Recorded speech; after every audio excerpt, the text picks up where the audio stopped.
السلام علیکم دوستو، آج کی کہانی کا نام ہے وکیل اور چلاک باغبان۔ ایک مشہور وکیل تھا جسے شکار اور مچھلی پکڑنے کا بے حد شوق تھا۔ ایک صاف اور خوشگوار ہفتے کی صبح اس نے سوچا کہ آج کا دن شہر کے شور سے دور جنگل اور جھیل کے کنارے گزارا جائے۔ وہ اپنی گاڑی میں بیٹھا اور لمبا سفر طے کرتے ہوئے ایک گھنے جنگل کے قریب واقع خوبصورت جھیل تک پہنچ گیا۔ جھیل کا منظر دلکش تھا، پانی شیشے کی طرح صاف تھا اور ٹھنڈی ہوا ماحول کو مزید حسین بنا رہی تھی۔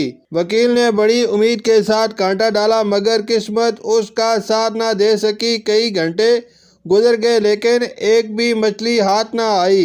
تھکا ہارا اور مایوس ہو کر اس نے سامان سمیٹا اور واپسی کا ارادہ کیا۔ اسی دوران اچانک اس کی نظر قریب جھاڑیوں میں گھومتے ہوئے ایک موٹے تازے خرگوش پر پڑی۔ وکیل کی آنکھوں میں چمک آ گئی۔ اس نے فوراً بندوق سیدھی کی اور گولی چلا دی۔ گولی چلتے ہی خرگوش اچھلتا ہوا قریب موجود ایک باغ کے اندر جا گرا۔ وکیل نے ادھر ادھر نظر دوڑائی، باغ میں بظاہر کوئی نظر نہ آیا۔ لالچ اس پر غالب آ گیا۔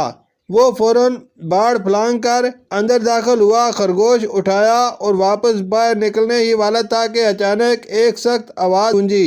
رک جاؤ! باغ کا مالک تھا جو خاموشی سے سب کچھ دیکھ رہا تھا۔ دونوں کے درمیان خرگوش کی ملکیت پر زبردست بحث شروع ہو گئی۔ وکیل غرور سے بولا، یہ خرگوش میرا ہے، میں نے اسے شکار کیا ہے۔ باغ کا مالک سکون سے بولا، لیکن یہ میرے باغ میں گرا ہے، اس لیے اب یہ میرا ہوا۔ وکیل غصے سے لال پیلا ہو گیا۔ اس نے سینہ تان کر کہا، جانتے ہو میں کون ہوں؟ میں ایک وکیل ہوں۔ اگر میں نے عدالت میں مقدمہ کر دیا تو تمہیں سخت سزا ہو سکتی ہے۔ باغ کا مالک مسکرایا۔ اس نے محسوس کیا کہ وکیل اپنے عہدے اور طاقت کے گھمنڈ میں مبتلا ہے۔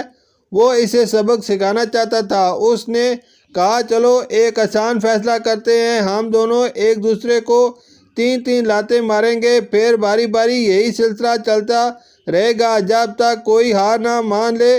جو ہار مانے گا خرگوش دوسرے کا ہوگا۔ وکیل نے باغ کے مالک کو اوپر سے نیچے تک دیکھا۔ مالک کمزور اور دبلا پتلا لگ رہا تھا، جبکہ وکیل خود کو طاقتور سمجھتا تھا۔ وہ فوراً راضی ہو گیا۔